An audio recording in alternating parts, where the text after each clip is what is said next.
Good morning, everybody. Welcome to Coffee with Jen and Sharon. Good morning, Sharon. Good morning, Jen. Good morning, everybody who's here with us today. Yeah, we're coming to you a little early today. Usually we're here at 10:30, but I had stuff going on and Sharon was very accommodating. And I know all of you out there are probably just as happy to get this over with, right? Let's check it off your box for the day. Well, the good news is if anybody shows up at 10:30, they can always catch the video on Facebook or YouTube. That's right. Exactly. So this morning we're talking a little bit about my sad weekend, which was really not sad. There was nothing sad about my weekend, but allow me to explain. Sharon got an earful yesterday. We went for a mom walk and she got the long version. So you're going to get the very short version today just to illustrate my point, which is that sometimes when we have an expectation and then the reality doesn't meet it, we can feel a little sad. So here's what happened. I had really nice plans for the Labor Day weekend, and they just kept getting thwarted. They were small, really small problems. Nothing in here is life-changing. We went out for breakfast, and the place we like to go for breakfast, their oven was broken, so we had to have a crappy cup of coffee and a pastry instead. Not a big deal. We were supposed to go out to dinner with friends, and one of us wasn't feeling well, so we had to cancel the plan. So again, we'll see them again. This wasn't anything life-changing.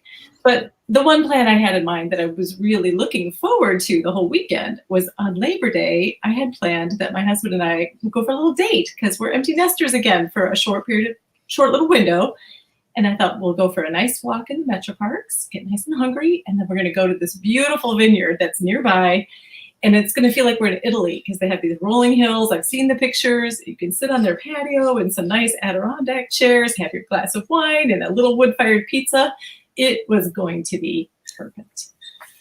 You already know where this is headed. But okay, so the walk was great. That was lovely. A perfect day, perfect temperature. Got super hungry. Jumped in the car to put in the coordinates for the winery, and then pulling up the website, it says closed. And I was like, wait, 2 days ago, there was nothing indicating they were closed on this day. It said they were open. Something has happened in the intervening time that they are now closed.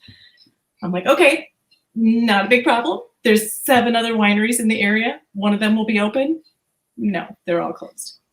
I'm like, all right, so we're not going to Italy. I have a different plan. We're going to go to Germany. We're going to go sit on a craft brewery patio and have a beer and a burger, and that sounds phenomenal because I'm so hungry I could eat my own head. Guess you know where this is going. After a lot of calling and driving around, it turned out like really nothing is open except, as my husband helpfully pointed out, a couple fast food places. So those people don't get a Labor Day. They don't. If you work at a fast food place, you don't get Labor Day off. Right. And I used to work on Labor Day at a country club, and it was always, you got time and a half, and it was kind of not a bad thing. And like lifeguards used to work on Labor Day. I think maybe my head was back in those days. Apparently that isn't the thing now. But anyway, so instead of going to Italy or Germany, we ended up having a burger at Five Guys, which to be honest, on most days I'd be thrilled with. I don't know. Does everybody know what Five Guys is? It's a fast food chain. We didn't have that, at least when I was growing up on the East Coast. So no, it's a burger joint, and they make good burgers, and it was very tasty. But the problem was the expectation and the reality just didn't match. I thought we were going to fake Italy or fake Germany for the day, and instead we went to eat in like a garage and had a burger on a beautiful day when I wanted to be outside. So I was being a big pouty child. And my husband, to his undying credit, did what you do with pouty children. And he said, let's go get some ice cream. So we did. And it was fine. It was a beautiful day. We had a nice walk together. Nothing bad happened. But I could not get over my own FOMO of my own plans. I didn't really care that other people had fun things they were doing. I missed my own plans that I had planned that didn't pan out. And I just felt like maybe I'm still a teenager. Because don't you think our teenagers feel this way a lot when things don't go the way they thought they were going to go? Well, that's what we were talking about. Maybe, we as adults think, oh, maybe this is silly. I'm overreacting to this. But then, when you do feel that disappointment about this dumb little thing, not that the winery was dumb, but kind of dumb. But Maybe we should remember when our kids get upset about these little things that it Not is little to them. annoying. It's not little to them. Like I'm trying to think of any example that I know of from my kids, but I know that there were times when something didn't match their expectation and they're kind of crushed for a little while, and it hurts. I feel like this happens every day in my house. And okay, that's probably accurate. It usually involves, and this goes for my disappointments often too, it usually involves food of some kind. I've come home from the grocery store, and whether they ask me or not, if I don't come home with the thing they were expecting me to come home with, it's like, oh, but I was hoping you would bring home, those granola bars. And, yes, I think sometimes they peg that's going to be the high point of their day. Maybe yes. They didn't serve their favorite dish at the cafeteria that day, so they had to eat something they really don't like. I mean, it's true. I think food is a big common denominator. And I think a lot of times when anybody in my house is cranky, it's sometimes a good question to say is, when was the last time you ate?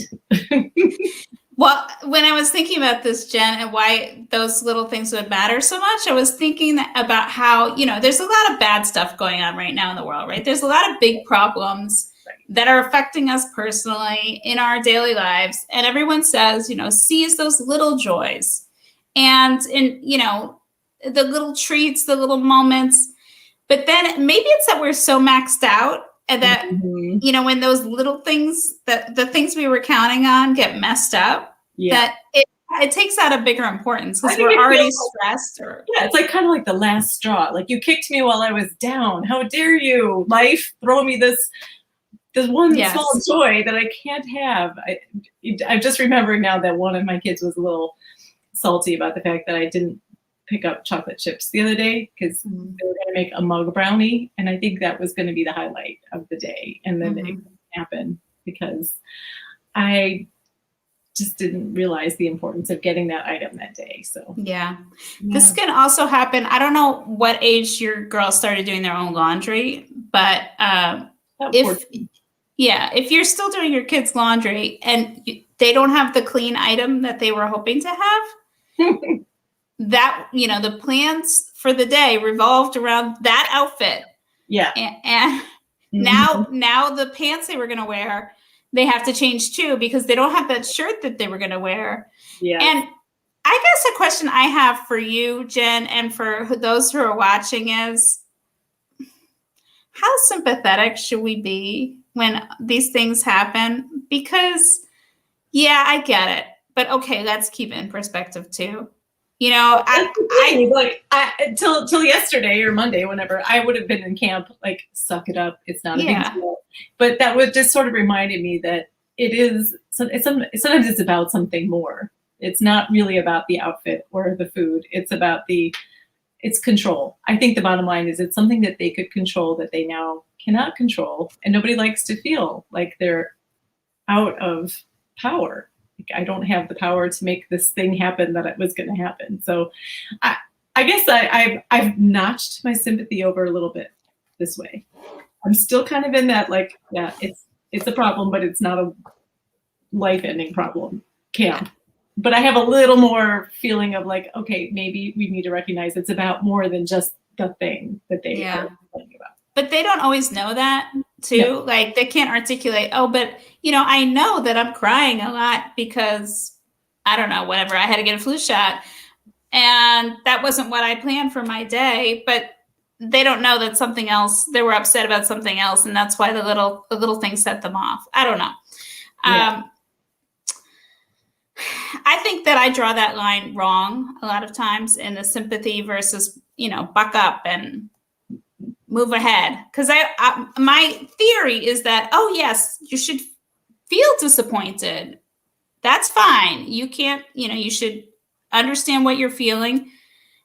But I always think, and then move on. And then we don't let the feeling control or ruin the rest of our day.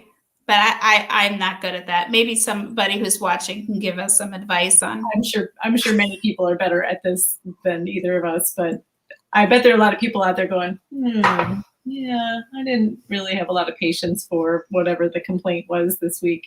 And I do feel like at the beginning of the school year too, those complaints become outsized because again, it's that lack of control or this change. Change is uncomfortable. I mean, Yeah. nobody really likes it. And it takes some time to get into that new routine. And especially when you've had a long weekend. And in our case, also a holiday at top of the long weekend. Happy New Year to anyone who celebrates Rosh Hashanah, which was yesterday and somewhat today, I think too. Mm-hmm. But so some of like our schools were closed. They had just gotten like 3 days in, and then they had this long weekend, and it's hard to get traction. So Right. I always found that to be, routine is so important for kids, and we talk about like it's important for toddlers, and teenagers have a lot in common with toddlers. And routine is so helpful, but they have their own opinions on it now. They're like, We need to do a whole episode on what teenagers and toddlers have in common. Okay, I'm writing that down. How about anybody out there really good at Venn diagrams? Does anybody want to draw us? Yes. I love a good infographic. Oh, that's funny. Well, I don't have a whole lot more words of wisdom for that. I don't either, but Jen, your weekend was good. Did your weekend go well? It was a good weekend. We had a block party, and we went to the county fair for the first time ever as a family. I went as a child a long time ago, but I can sympathize with you, Jen, because at the end of the long weekend, we had kind of a disappointing dinner. We made a frozen thing from Trader Joe's that nobody really liked. It was one of those things that, everybody says you'll love it. We didn't love it. Oh. So everybody kind of ate light. And I thought, I know, we'll go get ice cream at Ben & Jerry's. And, just sort of round out that disappointing meal and end the weekend with, a fun treat. Well, it was Labor Day. And the ice cream shop was closed. So we were in your camp, Jen. So. Oh my gosh. Yes. This is the problem. Somebody needs to remind me next year when I'm making Labor Day plans that everything is closed, and I need to see, it's all about expectation. If I know going in, it's on me to have the food ready and do whatever, then I won't be so disappointed. So maybe that's true. January 1st is like that too. It doesn't feel like everything should be closed, but it is. Yeah, no, that's a good one. That's another good one. Okay, so I'm putting those notes in my calendar. All right. Well, everybody keep commenting and adding your thoughts. We do look back at them later, and we also would like to know what you like from Trader Joe's, because Sharon and I both like Trader Joe's, and we trade ideas sometimes about things. But since you had a Trader Joe's fail, you need something to replenish that idea with for next. Maybe we should have a Trader Joe's episode too. I would love it. Maybe they'll sponsor us. They can sponsor our show. We're coming up with so many ideas and what our teenagers love from Trader Joe's. Yes. And then I do like Trader Joe's for that, because there's so many individually, sized meals, and there are times when their sports schedule or their extracurriculars don't match yours, and you can just be like, hey, look, there's a whole bunch of stuff you picked out from Trader Joe's right here in the freezer. 2 minutes in the microwave. Boom, you're done. Amen. Amen. We've done that ourselves. We'll let you with your day, and give us your Trader Joe's recommendations and anything else you want to talk about. All right. Bye, everybody.